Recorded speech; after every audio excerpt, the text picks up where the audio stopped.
Doctor Mohammad ইউনূসের নেতৃত্বাধীন অন্তর্বর্তী সরকারকে না বিপ্লবী না গণতান্ত্রিক আখ্যা দেওয়ার পর বিক্ষুব্ধদের হামলার শিকার হয়েছেন গণ অধিকার পরিষদের মুখপাত্র ফারুক হাসান। জুলাই অভ্যুত্থানে শহীদ পরিবারকে অপর্যাপ্ত সহায়তা, আহত নিহতের তালিকা প্রকাশ না করা এবং দায়ীদের গ্রেফতার না করে পালাতে সহযোগিতার অভিযোগ তুলে সরকারের সমালোচনা করেন অনেকেই। এদিকে 2018 সাল থেকে কোটা আন্দোলনের নেতৃত্ব দেয়া ফারুকের ওপর হামলাকারীদের গ্রেফতারের দাবি জানিয়েছেন গণ অধিকার পরিষদের সাধারণ সম্পাদক রাশেদ খান। মুহিবুল্লাহ মুহিবের রিপোর্টে বিস্তারিত। গণ অধিকার পরিষদের মুখপাত্র ফারুক হাসানের দেয়া বক্তব্যের জেরে পণ্ড হয়ে যায় জাতীয় বিপ্লবী পরিষদের নাগরিক সমাবেশ। গুরুতর আহত ফারুক হাসানকে ভর্তি করা হয় বঙ্গবন্ধু শেখ মুজিব মেডিকেল বিশ্ববিদ্যালয়ে। পরে এই হামলার বিচার চেয়ে শাহবাগ থানায় অবস্থান নেন গণ অধিকার পরিষদের সাধারণ সম্পাদক রাশেদ খান।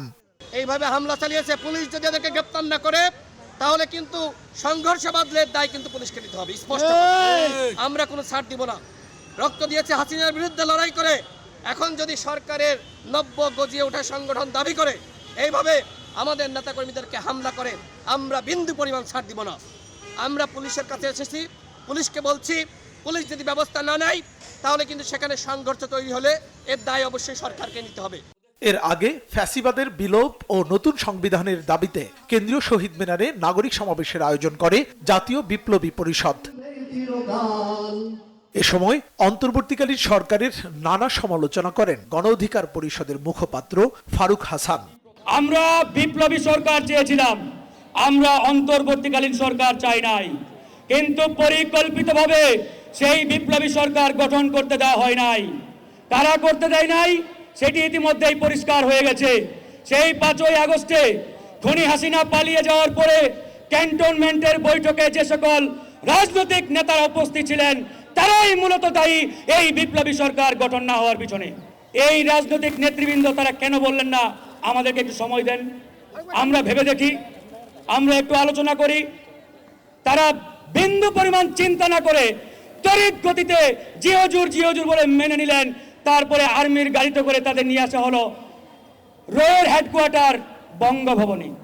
এতে অংশ নেন জুলাই আন্দোলনে আহত ও শহীদ পরিবারের সদস্যরা। তাদের বক্তব্যে উঠে আসে ফ্যাসিবাদের প্রতিবাদ করায় কিভাবে প্রাণ বিসর্জন দিয়েছেন তাদের স্বজনরা।